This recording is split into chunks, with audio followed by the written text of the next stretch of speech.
And we are live. Welcome to Show Me Your Pick. This is Tony.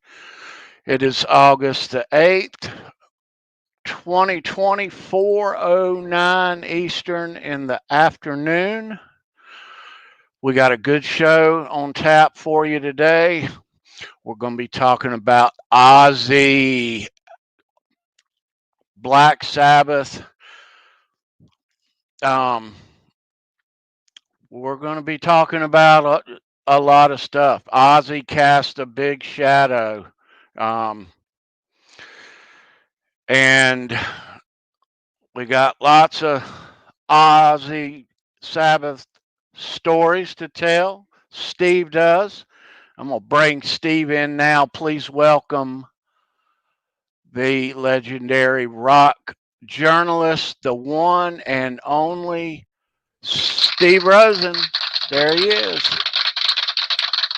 Hey, everybody. Welcome. Steve. How's it going, Steve? I'm good, Tony. Doing well. Good to see you, sir. Good to see you, bud. How's things out on the West Coast this week? Well, it's the craziness. We've got the craziness out here. And hopefully people get smarter, just do the decent thing, and just be a human being and just do the right thing and we can get over this stuff, I know. It is still strange. I have masks in every room, in every vehicle. Every load of laundry I do, there's masks in it. Yeah. Yeah, it is still strange, but we will do the best we can until they make some sort of treatment and these numbers go down. I hope it's soon. Yeah. I hope let's get on to better, funner things. Let's fuck this thing, everybody. So, what are we doing today, Tony? Okay, so Ozzy Osbourne and Black Sabbath. Ozzy. Yeah. So, Steve, when did you first meet those guys in Black Sabbath and Ozzy? First met Sabbath in 1974. So what is that? 84, 94, 13, 46 years ago. It doesn't seem possible, but that's what it is. I think I was writing for, maybe it was a story for Cream magazine, but somebody flew me out from the Hollywood Hills here to St. Louis, which is actually where I was born. So it's kind of fun going back to St. Louis to see Sabbath and interview them. They were playing at Kiel Auditorium, which is where the sports teams played. I mean, it was a very, very big auditorium. I don't know, 12,000, 16,000. And so I remember getting to the hotel, and I think that the interview was actually the day of the concert that night. So I go to my room and get settled in, and I look on my phone, and there's a little red light blinking, and there's the numbers 666 by it. I'm kidding. There was no 666. That's a joke. Just kidding. So I retrieve the message, and they say, yeah, come on down to room 424, whatever it was, and meet the guys. So I walked down to 424, and one of them answered the door. I can't remember who, but Yeah, so I walk in, and from the moment I walked in, these guys were about the nicest people you could ever meet. I mean, they were about as far away from Satan and, sacrificing goats and inverted crosses as anybody could be. Um, Tony was a pretty big guy, just a very quiet, nice guy. Geezer, very smart guy, also very kind of a very genteel guy. Bill Ward was just as sweet as anybody could be, and Ozzy was just the greatest. I mean, the guy turned out to have a sense of humor that was just unbelievable. Very dry humor, man. Would say stuff and didn't realize how funny he was. But so we sat there, I don't know, for an hour, and we just talked about stuff. I must have asked him about some of the earlier records and stuff. 74, I can't remember what album that would have been. One of you out there in Chatland, maybe you know what record Sabbath did in 74 or thereabouts. But they were amazing. They were incredible. So I'm pretty sure the concert was at night. So I go and I see the show, and they were amazing. I mean, they were just incredible. And yep, that's 74. That's Ozzy 74. That's me 74. Sporting my little mustache there, full head of hair. Yeah, so the show was unbelievable. I mean, I had been a big Sabbath fan. I used to play Sabbath songs and, cover bands that I played in, with my buddies from high school and stuff. And so we get back from the show, and I'm in my room, and there's a knock on my door, and I open it up, and it was Tony and Geezer. I know it was 3 of the 4. I'm pretty positive Ozzy was there. So they come in, and I'm thinking, oh, fuck, what did I do? Are they pissed off? Did I, what mistake had I made? They come in, and they proceed to trash my hotel room, like you hear in the greatest annals of rock and roll. They take the TV set, the TV sets in hotel rooms are affixed to those stands, and then the stands are, kind of bolted to the floor, so nobody can, I guess, steal a TV from a hotel room. So they yank the TV off the stand, and they run out into the hallway, and they toss it into an elevator. They come back in, and they had gotten the fire extinguisher from the hallway, and they proceeded to spray everything. I mean, everything is white foam. They're spraying each other. They probably sprayed me. I mean, it was hilarious. It was just one of those great moments. Then one of them took a match, and I think he set flame to the matchbook and tossed it on the couch, which proceeded to catch on fire. And I mean, it was a nice little blaze that was going there. And I mean, the couch is on fire. The room is trashed. They're breaking pictures. They're trashing tables and chairs. It was fun, everybody. Let me tell you, it was fun. And in the moment, again, I'm thinking hotel room trashing with Black Sabbath. I thought, this is great. This is going to be a story I will tell again. And, here we are, 46 years later. So I think I was checking out the next morning, and my thought as I'm checking out is, holy fuck, I'm leaving a trashed hotel room. So, yeah, I didn't know if that was going on my tab. I mean, we're talking about several $1,000s worth of damage. I mean, this room was trashed. I mean, they had trashed the bathroom. They had trashed, the walls. There was, the sofa, the television set. I mean, it was gone. I mean, they were going to have to redo that room.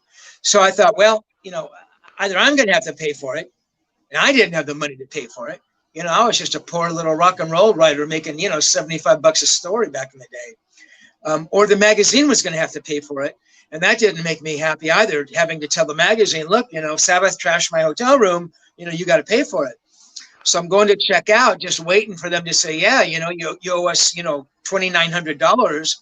And I was about to say, well, what about, and before I could even say anything, the, you know, checkout guy said, oh, the band took care of the room. And I just thought, this is, you know, this is so fucking cool on so many levels, not least of which by them doing that with me, because they could have gone, they could have trashed one of their own rooms, or, you know, they didn't have to trash a room at all. But the fact that they trashed my room, you know, said to me like, hey, dude, hey, Steve, you're okay. You know, we like you. You know, we're going to show this side of you. We're going to trash your room and make you part of this. You know, you're part of the Sabbath, you know, crew here. Or at least that's the way I saw it. Because I mean, I could have turned around and said, well, these fucking heathens, you know, trashed my room and, you know, scared the shit out of me. And that was a lousy thing to do. Why would they do that? You know what I mean? They didn't know really what I was going to say, though I'm pretty sure they understood how I'd react and think how amazing it was. So that was pretty incredible. And then for them to pay for it, you know, without even telling me, that says a lot about those guys. And, you know, from that moment on, I really, you know, sort of befriended all of those guys. I'm not saying we hung out or, you know, it was that kind of thing, but I'd go on to interview those guys many, many times over the course of the years. And it all began with that wonderful night in St. Louis, trashing my hotel room. Yeah. Wow. Yeah. That's a good story, Steve. That was a good one. Yeah. So, Steve, while we're at it and looking at it, let's recognize some of these guys and gals in the chat. Sandra is with us, our co-producer and lovely moderator. Mr. Thomas Santiago is here. Clive 54 is here. The guitar hack. Bent Tom, Mitch Heyman, Big G, Gary Tholander, Dwight Bailey, the Hitman. All right, I'm going up. Amy Montana is with us today. Hello, Amy. Let's Blackjack Guitar Nuts hanging out. What's up, dude? All right. Justin Hey, Cox. go ahead. Justin Cox is in here. Welcome. Hey, Mitch, I'm glad you dug the story, buddy. I saw the reference here, Black Country. I'm sorry, man, I lost that reference. Black Country. You said something about one of you guys out there, something about Black Country. I'm sorry, guys, I'm looking for this reference. Black Country, guys, that's that's like the name for the Birmingham guys, right? Anyway, yeah.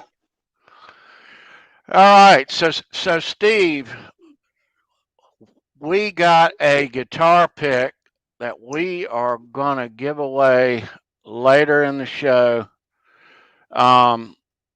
A JakeELee guitar pick, and it's from 08. I'm gonna show it.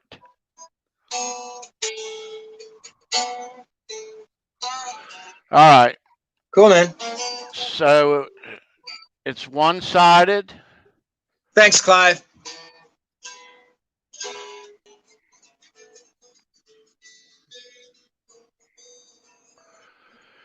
JakeELee made a record in '08, and he had lots of guests on that album. He went out, did some little shows after he made that, and that guitar pick is one of those '08 guitar picks. So there will be a question later on in the show about Ozzy. Now, this week, the question will pertain to what is said in the show. You shouldn't have told him, Tony. Dude, don't give it away. Don't make it too easy. I'm not going to. No, man, you shouldn't have said anything. Let them figure it out. They're smart. They'll figure it out. Okay. All right. So, watch the show, and you'll be able to answer the question. Yeah. So, anyway, so Steve, after that year, and as early as that was, were you liking their music at that point in time? Yeah, I was a pretty big Sabbath fan. Yeah. At that point, I mean, the first Sabbath, Black Sabbath, Paranoid, was a third one, Master Reality, Volume 4, Sabbath, Bloody Sabbath. I don't think I'm getting the order right. Yeah, those first records were good records. Yeah. I mean, they were a cool band. I mean, you know, everybody looks at Sabbath as the, archetypes for heavy metal. I mean, they think they look at the song Black Sabbath as the first metal song. At least a lot of people do. Right. And but I mean, the thing about them is, on that first Sabbath record, I mean, there were instrumental pieces. There were jazz pieces. Tony was kind of a jazz guy. Bill Ward was kind of a jazz drummer. There were little, instrumental sections. I don't know if there was any acoustic guitar on that first record, but there were on subsequent records. And, then Tony brought in keyboards and, I mean, they were doing all kinds of stuff, ballads. So I don't know, man, the term heavy metal, it's a little bothersome to me. I mean, they call Zeppelin heavy metal. I mean, I think Jimmy Page would take your head off if you said that in front of him. Deep Purple, yeah. I mean, to my mind, those are not heavy metal bands. I mean, they're heavy rock bands, maybe. But yeah. Anyway, yeah. Right. I mean, Sabbath broke a lot of new ground for sure. Yeah. So as years passed and things weren't so great in that camp, were you interviewing them around the time that Ozzy was leaving? They had a tour that they had a young Van Halen opening up shows, and yeah, and he ultimately left after that tour. What was that mood like in that band at that time, and why did he leave them like that? Yeah, I mean, that's like 78, Van Halen's first big tour, and Van Halen were blowing him off the stage. And I did interview those guys right around then. I certainly interviewed Tony around then. And I think I also interviewed Ozzy. I can't remember if he had left already. Hard to remember. But I mean, yeah, Ozzy was the first guy to say, yeah, they were blowing them off. Sabbath had gotten a little sluggish. that last record Ozzy made. What is that? Never Say Die. You know, I mean, they were doing massive quantities of drugs. You know, Ozzy was drinking really heavily, and you know, there's only so much you can do. Even if you've been doing that stuff, you know, for a long time, there's only so much you can do and still be creative and you know, still focus. I mean, I think that stuff, you know, was not prevalent, but certainly around on those earlier records. I remember Tony telling me that in those earlier days, they used to do things called mandrakes, which are like English versions of Quaaludes. So it's like Quaaludes and smoking pot.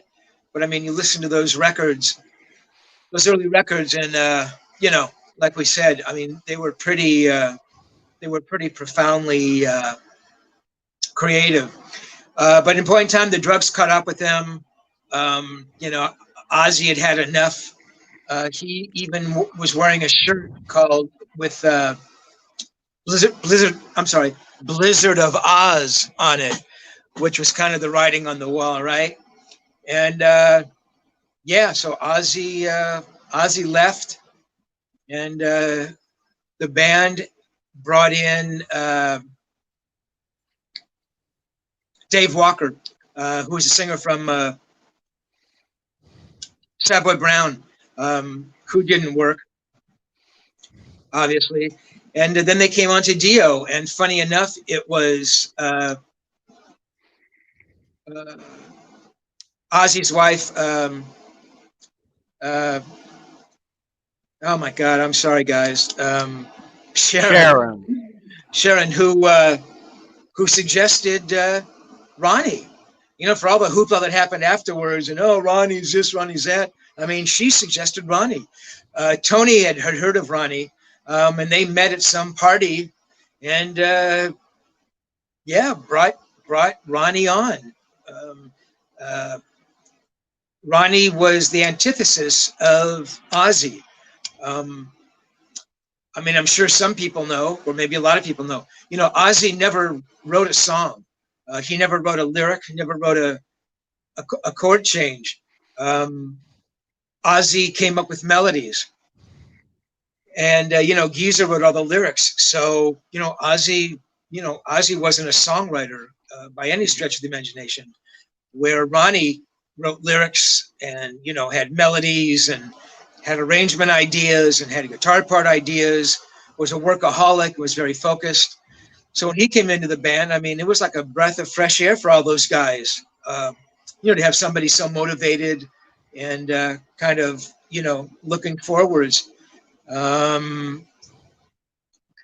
Yeah, so Ozzy leaves and goes and hibernates in the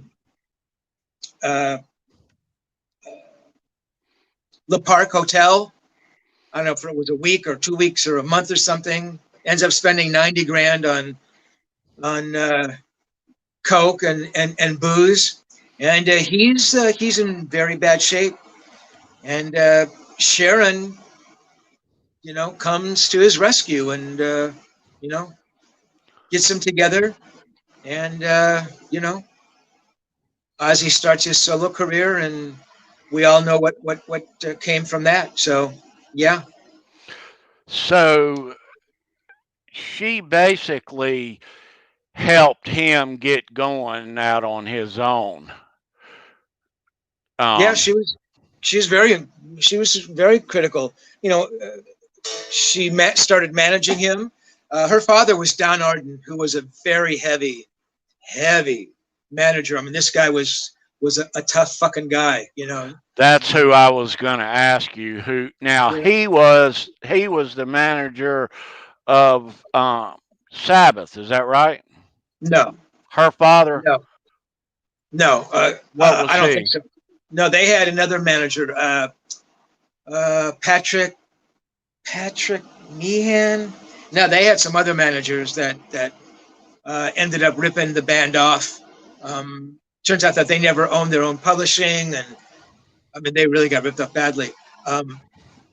Don Arden was managing ELO and some other bands, but he was a heavy guy. He was kind of a connected guy, and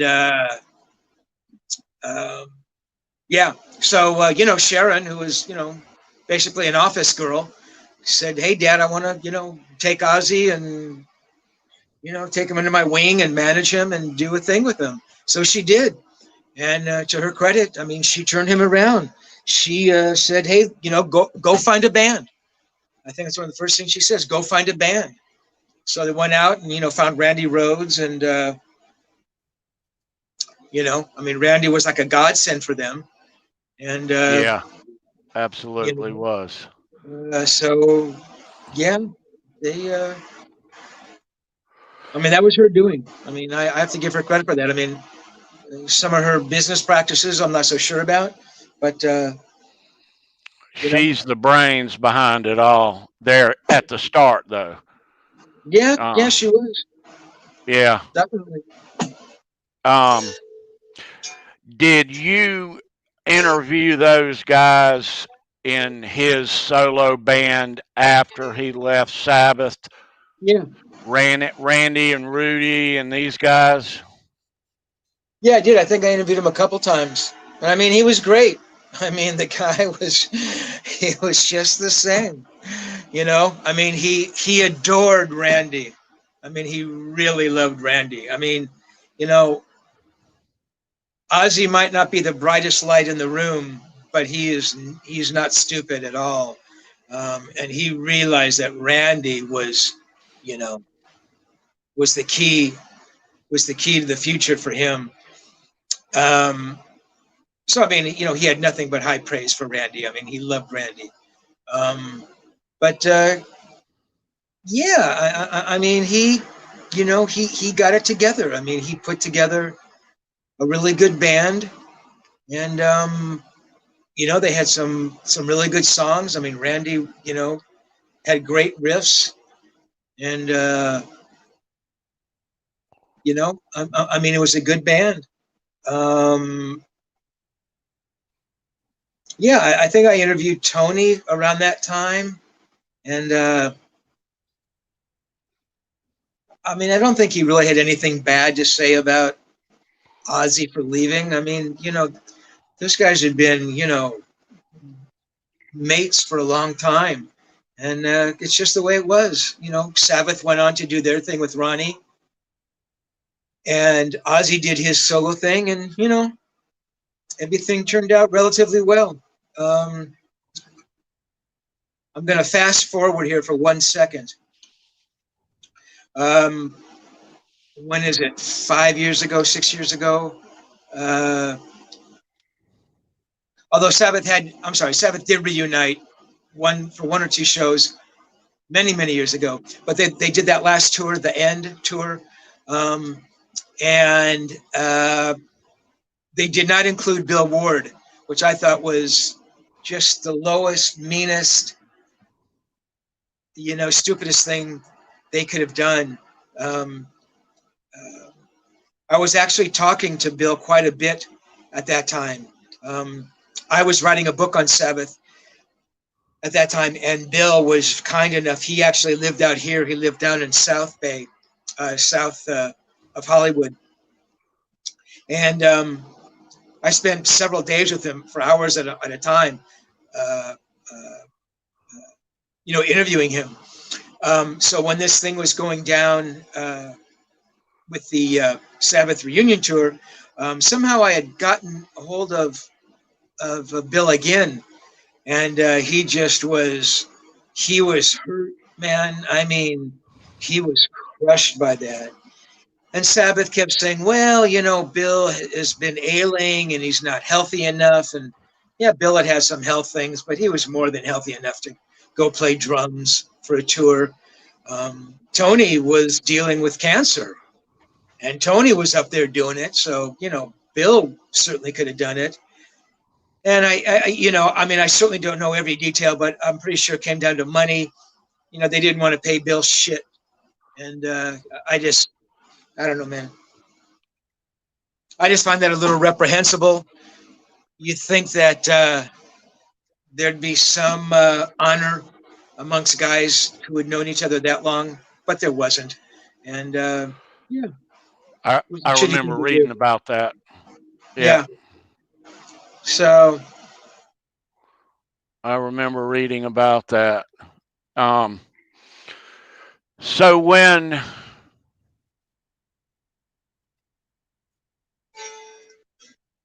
let me get back here. So when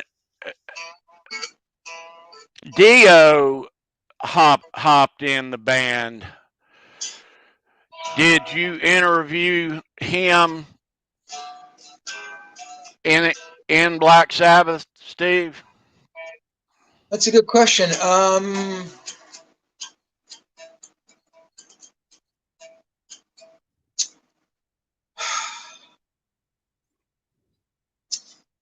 So Dio was in the band like, what is that, 79, something like that? 80. I interviewed Ronnie 3 or 4 times. I cannot remember if I interviewed him during the Dio period or not. It might have been right after. I actually first interviewed Ronnie with Rainbow. So that is, what year is that? The first Rainbow record. 1980.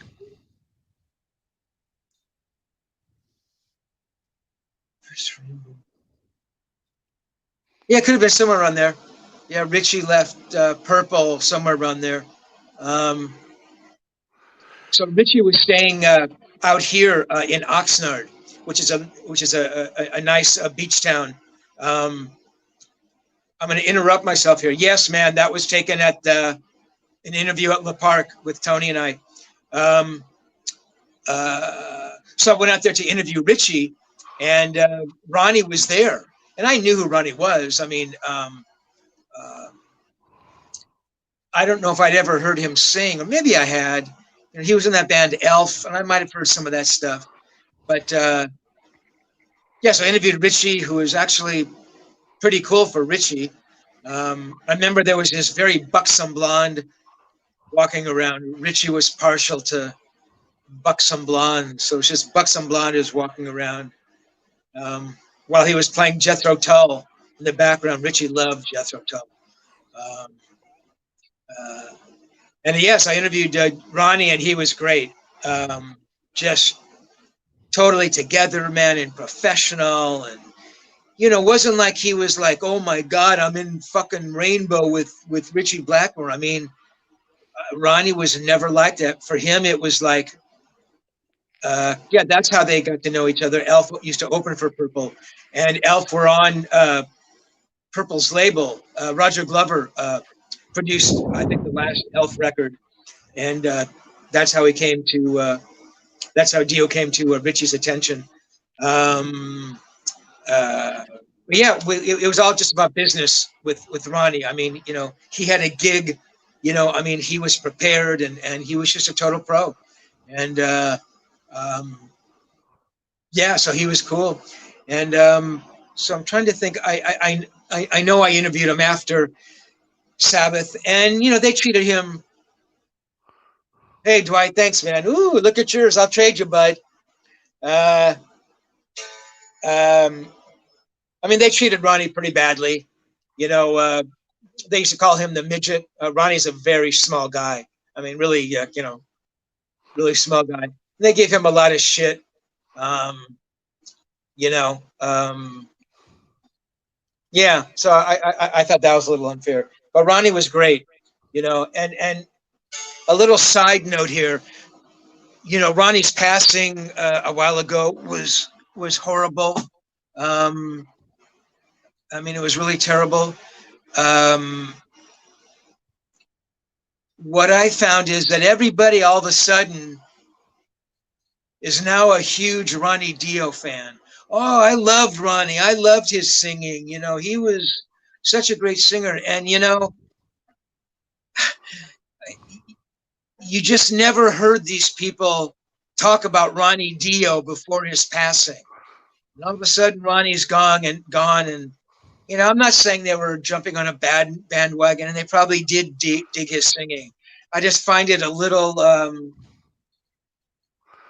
fake and kind of soulless to do that kind of thing. So that really bothered me. But anyway, but Ronnie was great. Very cool. This is going to get me in a lot of trouble. I never thought Ronnie in Sabbath, to me, it was no longer Black Sabbath. It was Ronnie Dio playing with these guys who used to be in a band called Black Sabbath. I mean, Ronnie's voice was so identifiable that to me it sounded,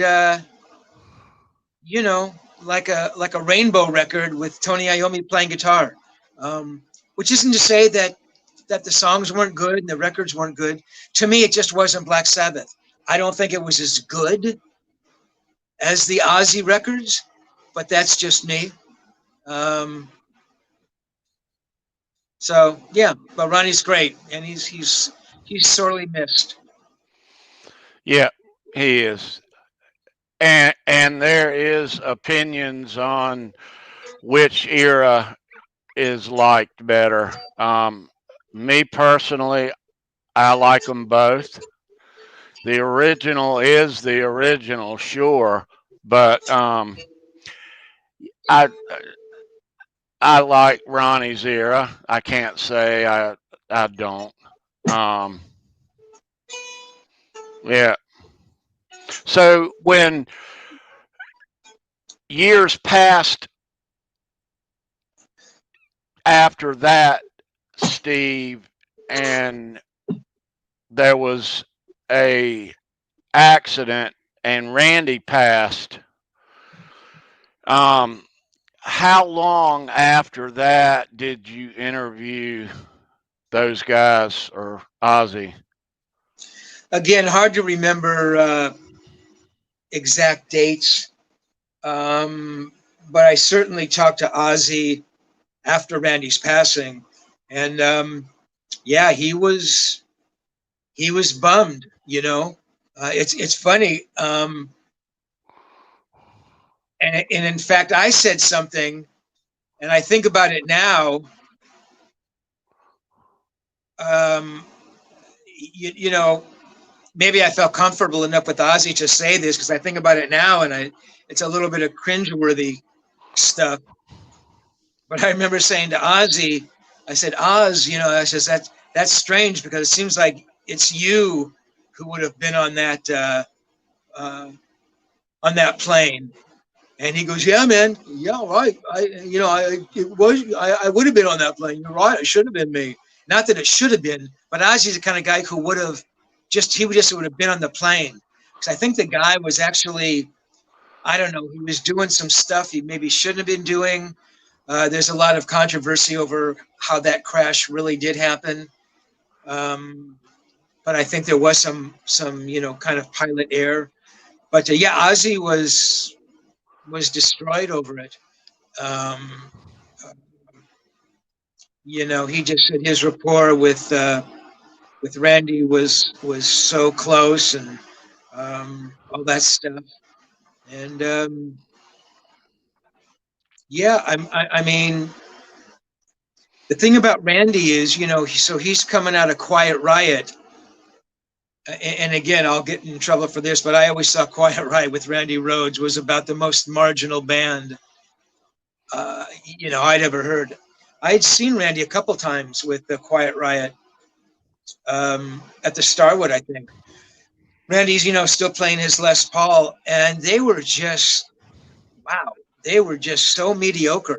And Randy was a good guitar player, but he wasn't the Randy Rhoads that we know. It's not, he didn't, it's not like it was Randy Rhoads, Blizzard of Oz or something.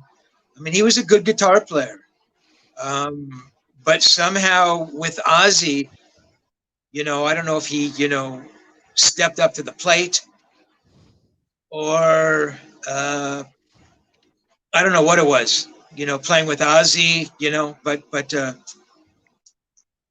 I mean, he found who he was with Ozzy. So Ozzy was crushed with his passing. Um, you know, to Ozzy's credit, he finds who's that? JakeELee, and Jake is a very good guitar player. Much different than Randy. I'd interviewed Jake. That was what record is that? Oh man, Ultimate Sin with Yeah. Jake. Yeah. And, Bark at the Moon, Ultimate Sin. It is Jake's era. That's right. yeah, Jake.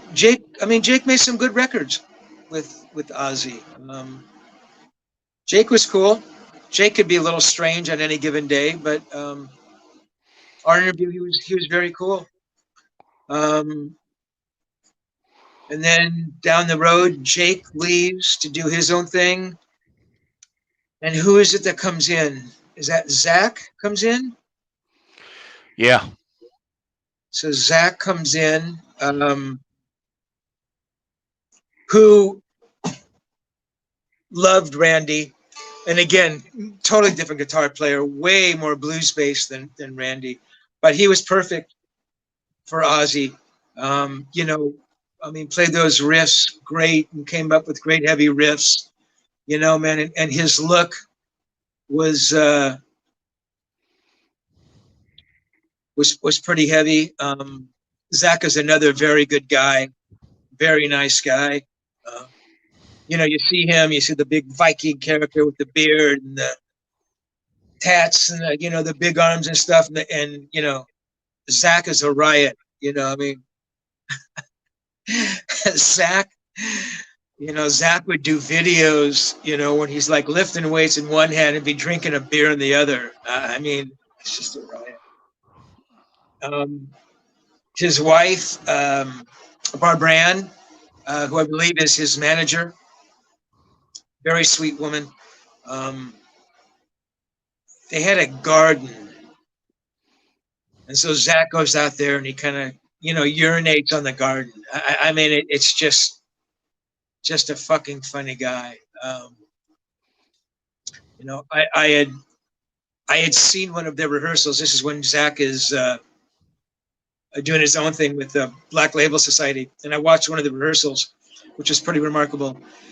And Zach, again, comes off as just kind of like, doesn't know what's going on, kind of thing. I mean, he's a very bright guy. He's the band leader. Knows exactly what he wants to do. And Ozzy certainly picked up on that. I mean,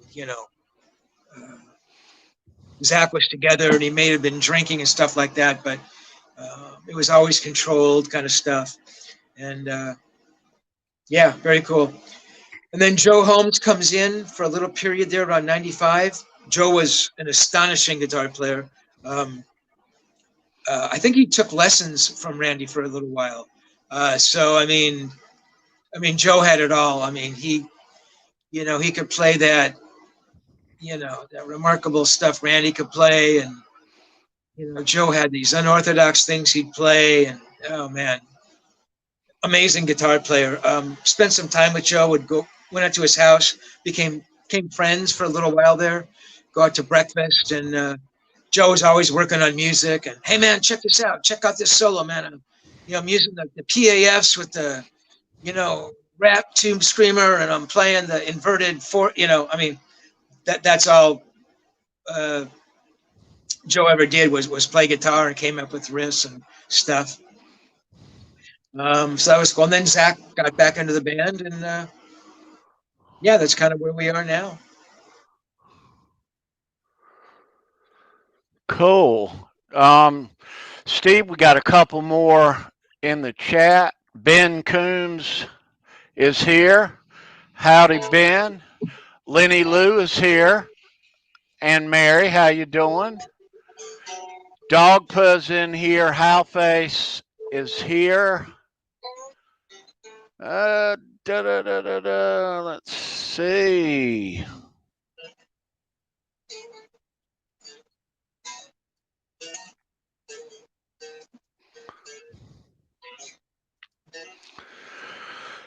So Steve, as time went on, when did you speak with Ozzy last? When was the last time you interviewed him? Well, here's a little interesting story about when the last time may have been. It was, I think it was around the reunion tour or the record they made after that. Oh man, my memory's so bad. It's a record that Rick Rubin made. I can't think of the title. Scream. Sorry, I can't remember, guys. But so I knew the people doing publicity for Ozzy, and I said, "Yeah, I'd love to interview Oz. You know, I'll do a story for I don't know who I was going to do it for, Japanese magazine or somebody. I can't remember." So they said, "Yeah, you know, Thursday. It was Tuesday, so Thursday at 12 o'clock at Rick Rubin's studio. Rick Rubin has a studio in Malibu where he lives. So, so Wednesday rolls around, and I'm waiting to hear what the address is because I don't know the address. I don't know where I'm going. And Wednesday goes by, and nothing. And Thursday comes, and it's 9 in the morning, 10 in the morning, and I don't hear anything. So I call the publicist and I go, "Hey, just, you know, I'm supposed to be interviewing the band in an hour. I got to drive out to Malibu. I don't have an address." They go, "Oh, nobody called you?" I go, "No." They go, "Oh, your interview was canceled." I go, "It was canceled?" I said, "Ozzy's not doing interviews?" They go, "No, Ozzy's doing interviews, but you're not." I go, "Oh, really?" I go, "Well, what happened?" They go, "Well, all we can tell you is your interview's canceled." Okay. Well, as it turns out, Sharon Osbourne saw my name of on the interview list and cut my name off the list. The reason she did that was a few years prior to that, I had written a book on Randy Rhoads. And it was a really, really good book. I mean, it was a beautiful book, a big oversized book. The graphics were amazing. I was really, really proud of that book, actually. Well, the Rhoads family freaked out. They went ballistic.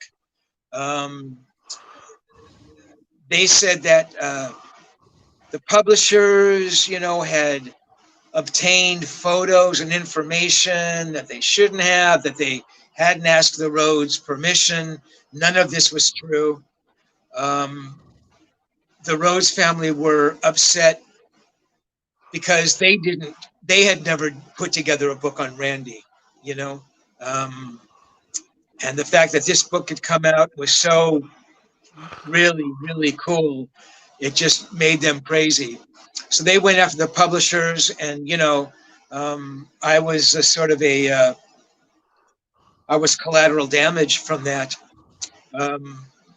We all had to go to an arbitration, which is where you get, you know, the two sides to sit down in front of an arbitrator, and each, you know, argues your side. And the Rhoads family showed up, and God, they were. I hate to say these kinds of things about them, but they were pathetic. I mean, they were narrow-minded, and God, they, you know, they just did not tell the truth. So as it turns out, the book basically was dead on arrival. Guitar World was going to serialize, you know, a lot of the chapters, but the Rhoads family came after Guitar World and said, you know, you print one word of this book, we're going to sue you. And whether they could or they couldn't, the fact that there's that threat there, you know, Guitar World, you know, didn't want to take a chance, and part of me understands that. You know, and they just contacted everybody, and it was horrible. I mean, this book was so good. And the publishers, Andrew Klein, he had put so much work into this book. This book cost him so much to put together. I mean, these photos, the quality of the paper, the binding. I mean, I mean, the book is astonishing. I mean, he ended up, honestly, he lost a couple $100,000 on the book. He had 2,000 copies printed up, and ultimately they all sold. And now it's become something of a collector's item. I think there's a copy up on eBay or Amazon or something for like $800. But Andrew even offered the Rhodes family, look, we'll put your name on the book. And I was more than willing to do that. You know, book by Stephen Rosen, and Andrew's name was also on the book because he had done a lot of the work. And hey, fair enough. You know, Randy Rhodes by the Rhodes family with Stephen Rosen and Andrew Klein. That book would have flew off the shelves. The Rhodes family could have been involved. My God, with their involvement, I mean, it could have been amazing. And so to this day, there's never been another Randy Rhodes book out like this one.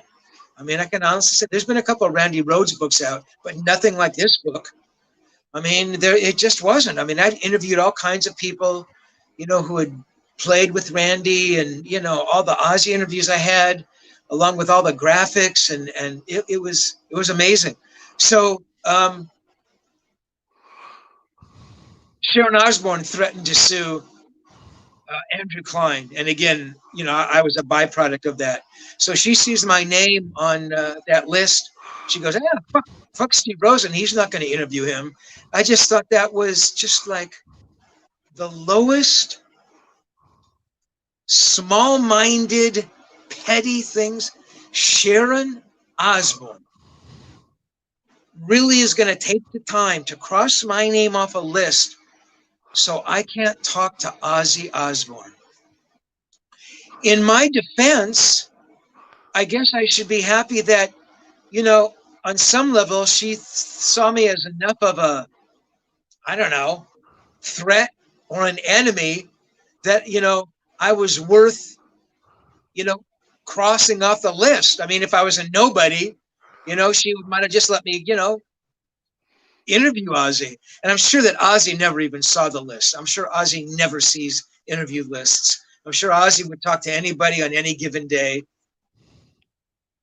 And the reason I kind of know that for a fact is that a book I was working on had come out just after that. And again, my days are really bad, but I got Ozzy to, you know, write the intro. So, you know, whatever was said by Sharon wasn't shared by Ozzy. And, you know, I just think Sharon, you know, I don't know. You know, she had everything in the world, has all the money, all the power, does that fucking horrendous talk show.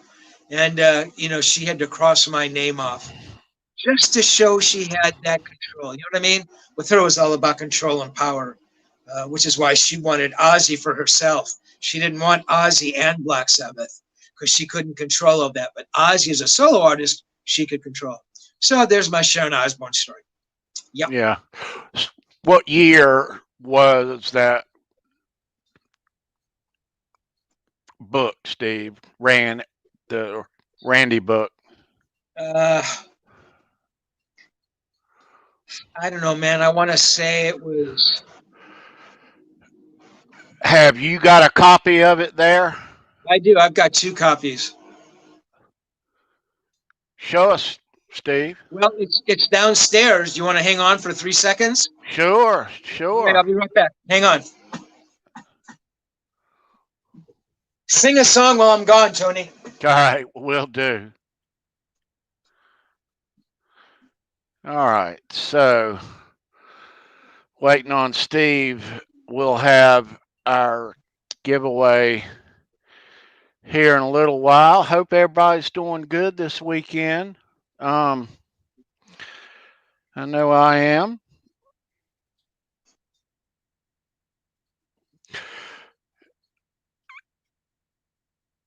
I don't think that there are many of these in the world, Tom. Um, it's been a lot of years out of print, and he said he saw one on eBay for $800, and there hadn't been a lot of um, hadn't been a lot of. There he is. All right, Steve. Hey, so here it is. Nice.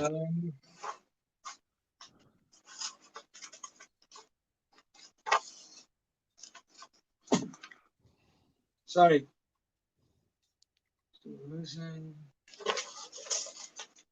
I mean, this is a big, big oversized book. Um,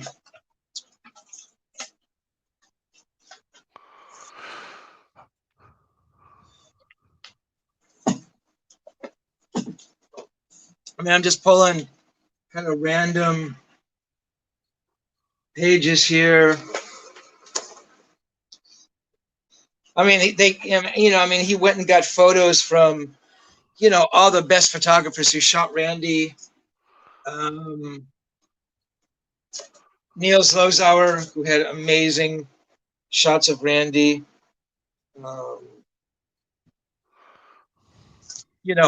Early shots. I think that's a sister.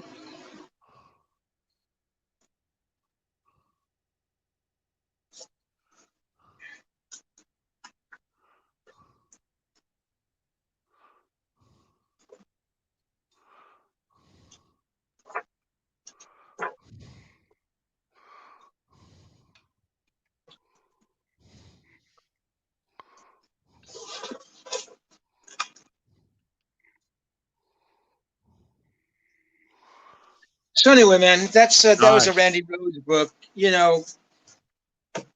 If life was fair, it would have. It really. I don't know, man. I thought it could have been a fairly important kind of a book. As it turns out, it barely got mentioned anywhere. But yeah. Yeah. So So the Rhodes family, honestly, they should be ashamed of what they did. It pisses me off so much. What they put, Andrew, the publisher, through. Oh man. Anyway, and so there you are. wow. Yeah. Wow. Um. All right. So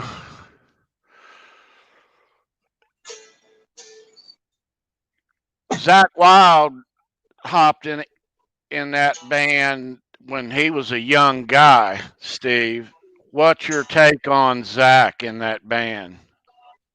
Zach was great. Um, he was young. I seen some pictures of Zach when he was in that band. Zach is so pretty. He looks like a girl. Before he grew his beard and started tying his beard and a thing. Yeah. Zach was great. He had his thing down. You know, Zach and his Bullseye Les Pauls was great. He was a great interpreter for Ozzy. Zach is easy to get along with. He's a great player. Um, you know, um, Ozzy made a great choice. To Ozzy's benefit, he has always picked remarkable musicians. That being said, and I don't want to bash anybody, and his name is Bob Daisley. Bob was okay. He wasn't the greatest bass player in the world, but he fit the band. But typically, Ozzy picking guitar players was pretty right on. Um, Brad Gillis even played for a tiny short period in there.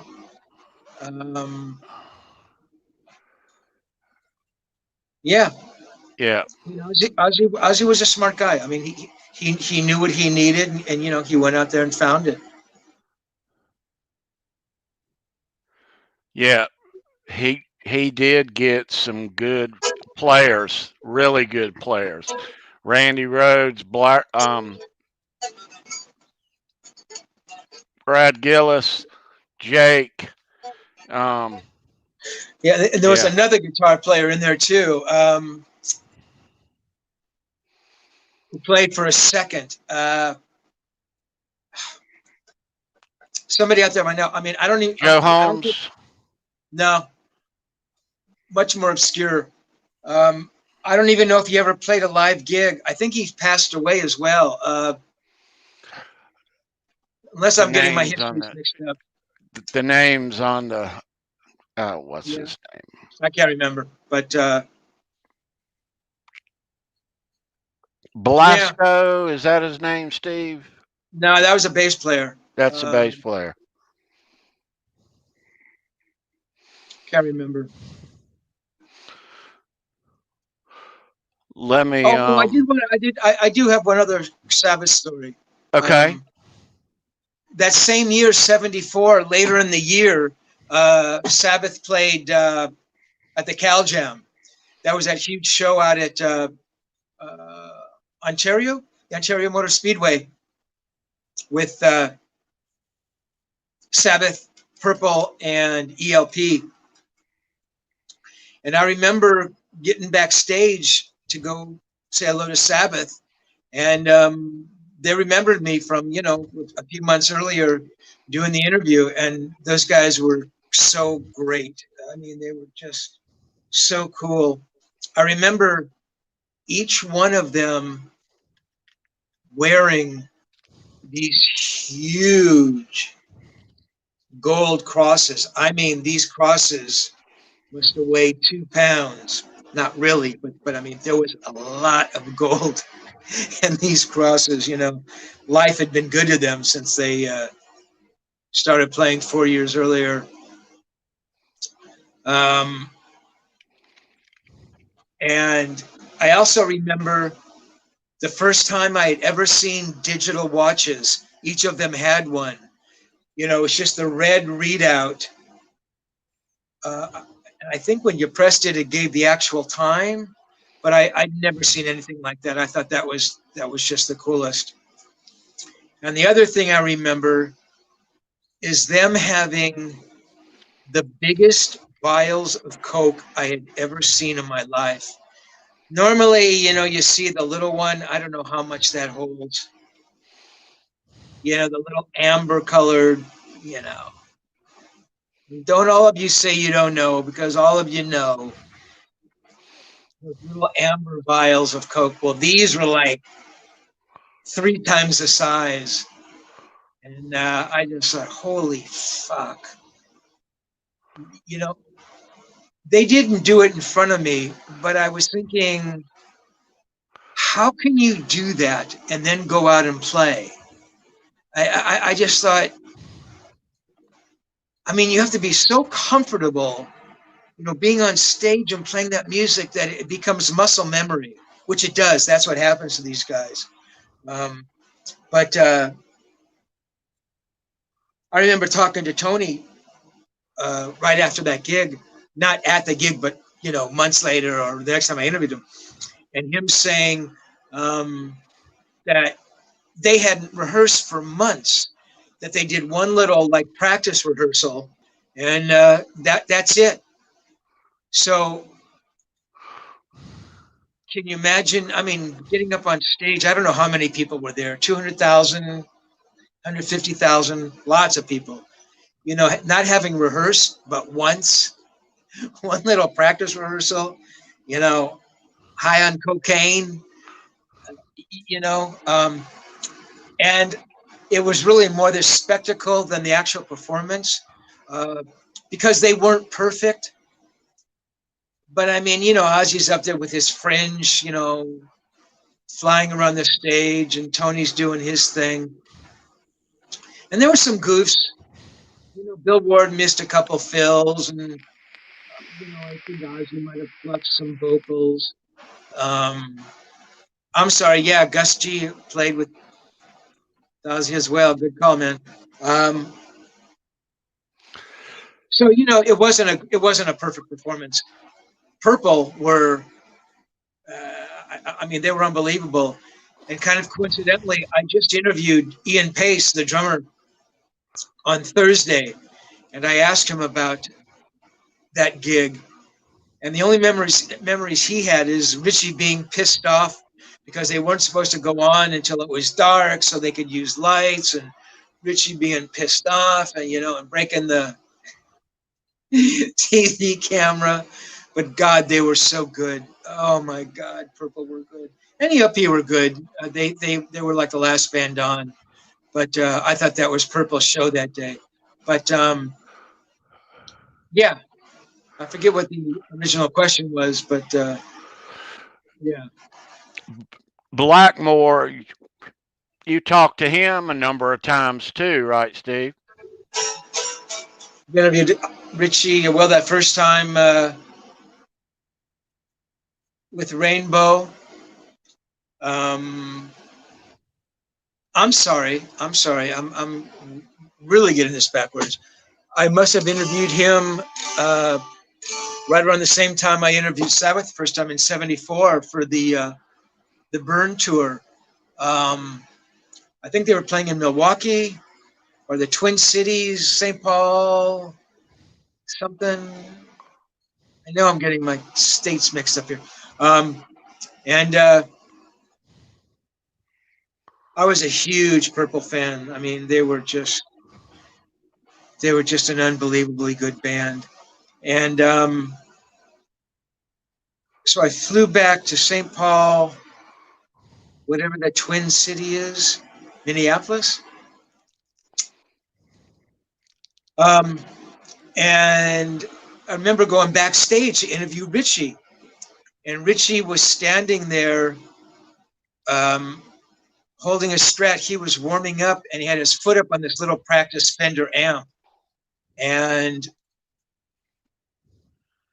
he was practicing some unbelievable stuff, which is actually sort of like the time that I interviewed Yngwie. And anybody who was around here for my Yngwie story knows about that.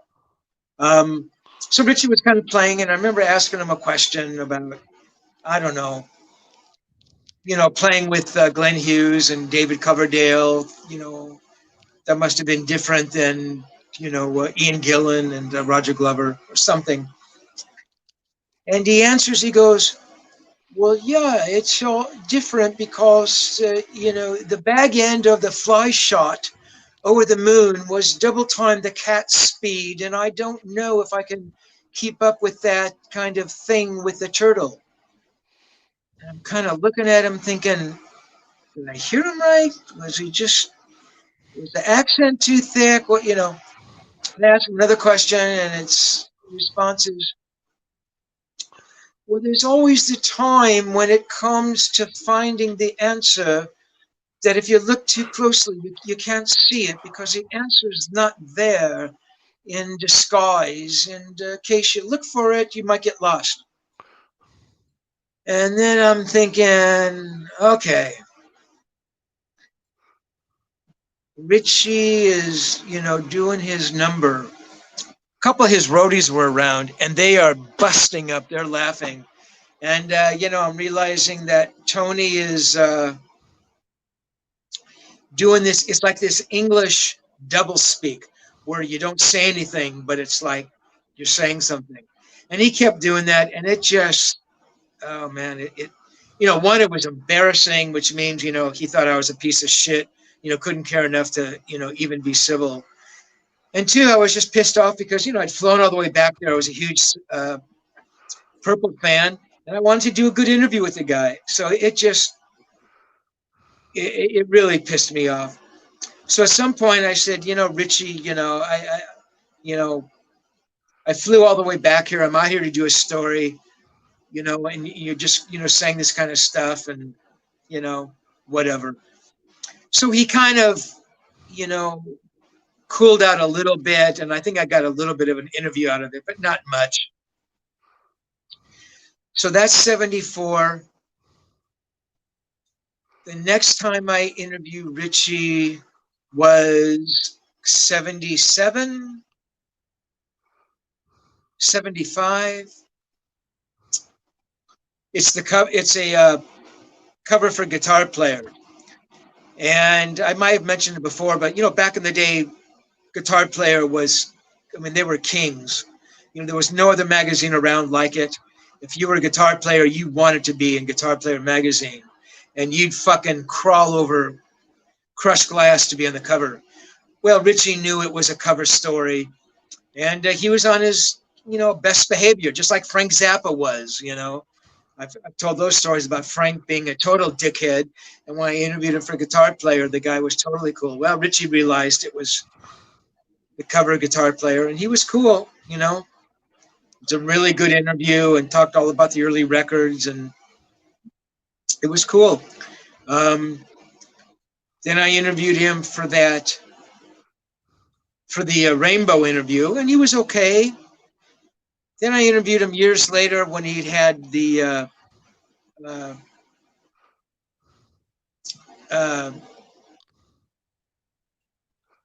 Blackmore's Rainbow, that minstrel band he had with his wife, Candace's. Oh man, but we was doing all that Renaissance music, which was just horrific. Playing these acoustic electrics, that stuff was so bad, and he was just a shithead again. So I think one of my first comments when I interviewed him was, "Wow, a lot of stuff has gone on." He goes, "Yeah, a lot of stuff." It's just he's just such a dickhead. I think I told the story about Richie throwing rolls at me at a restaurant at some dinner party or something. But Candace's night, something, Blackmore's night, yeah. But yeah, Richie's not a nice guy. Yeah, and he totally fucked up the purple thing. Wanted to go out and do his own thing, but then he tried to come back, and they did all those horrible records. And Ian Pace said, Richie came back. Before that, they were a Democratic band, but Richie came back as the band leader. And Ian Pace very observantly said, once you're the band leader, you can't not be the band leader. And Richie made bad decisions, and the music, went down the drain. But yeah, Richie's a funny cat. I think he's one of the best guitar players who's ever lived. What he plays, nobody plays like that. Nobody. So yeah, that's my Blackmore tale. All right, Steve. Let's give away a JakeELee guitar pick. What do you think? Sounds good, man. All right. All right. So, everybody in the chat, I gave you a hint earlier. Our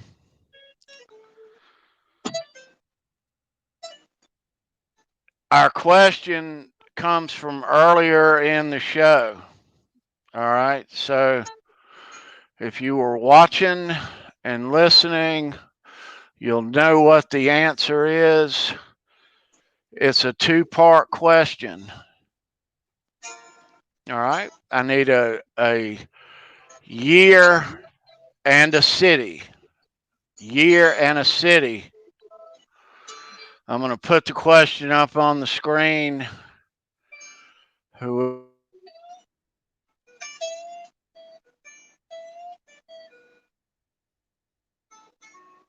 is our both is our winner. Let me find the question here. Okay, so this question came from earlier in the show. All right, so Here we go. Everybody ready? All right. Two-part. In what year and what city did Steve first interview Ozzy? He already gave the answer early in the show. I actually just gave it recently, just now, a few minutes ago, if you were listening. Or at least I gave part of it. All right.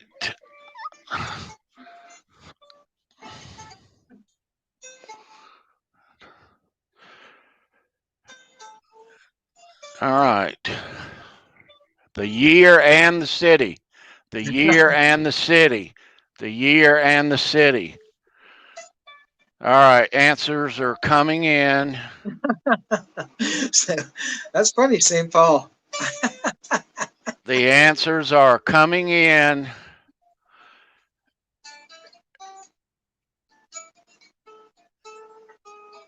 You guys are all over it. All over it.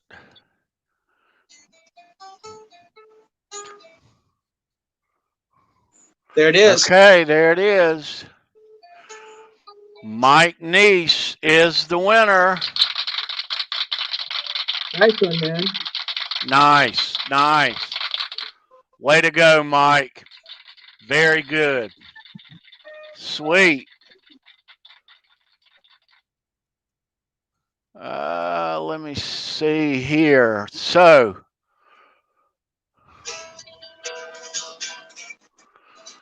okay, there is your answer. Mike Neese is the winner. Mike, go to the About section of my YouTube page. At the bottom is an email. Email me your name and address, and I will mail you this guitar pick out on Monday morning. Let me show that guitar pick here one more time.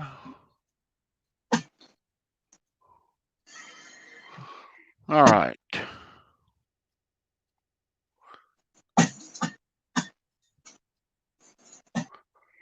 So 2008 JakeELee. Good job, man. Very nice. Very nice. All right. So, Steve, what's your take on the Ozzy music after Sabbath? Like any of that stuff at all? I mean, his solo stuff? Yeah. Yeah, I mean, some of that's, Crazy Train. I mean, that's a good song. I mean, Randy plays that so beautifully. I mean, his touch, man, he just, all that stuff he does, Randy triple tracks his solos, which is how he gets that thing, which is pretty crazy. Yeah, I mean, that stuff is good. I mean, Ozzy found his thing. He didn't go out there and try to do a Black Sabbath, version 2. He found a young band and, kind of, did a supersonic thing. And, he wanted a band to go out there to compete with Van Halen. And that's what he did. So, yeah, I mean, there's some guy made some good records. Definitely. Yep. All right, let's see where we are here. Let's see where we are here. Okay, well, Steve, wild stuff you told us today. Gosh, you trashed a hotel room with Black Sabbath. That's pretty cool. That's pretty cool. So when they ask me, what are you going to put on the resume? I'm going to say, trashed a hotel room with Black Sabbath, beat up Yngwie Malmsteen, got hit in the head with a Got hit in the head with a biscuit by Richie Blackmore. Yeah. Awesome. Awesome. Well, Steve, let's see where I am up here. Let's bring in the gal who makes things roll around here. The chick that makes it click.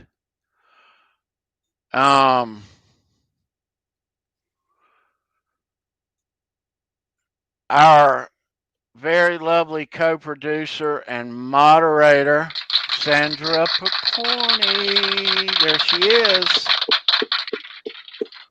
Hi. Hello there. Hello. How you How doing? you doing, Sandra? Okay. Good. The bugger was quicker than I thought. Very nice. Very nice. How's things going, Sandra? All good your way? Oh, sure. Always.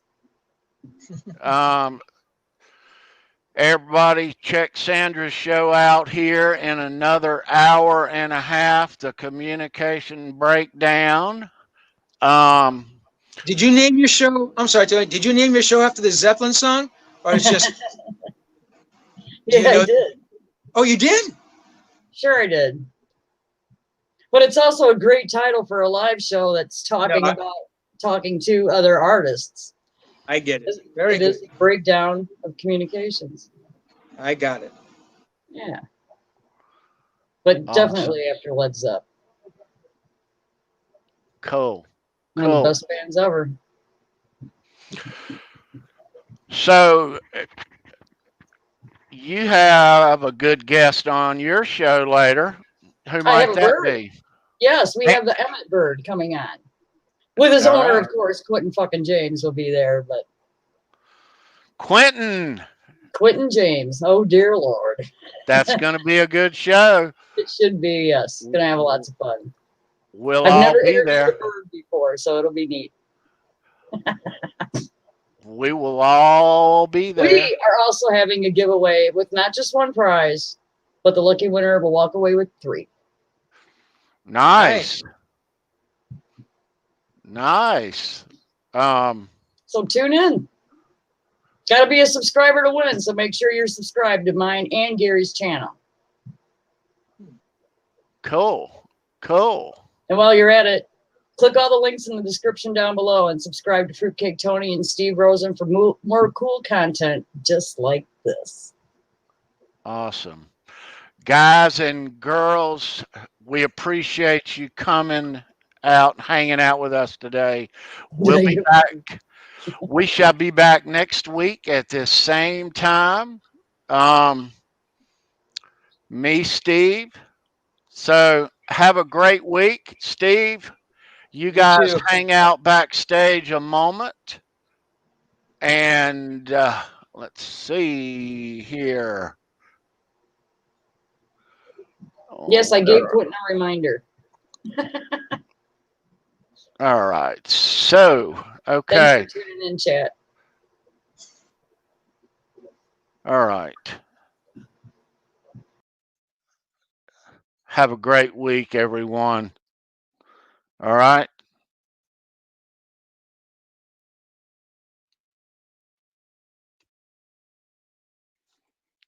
Peace out.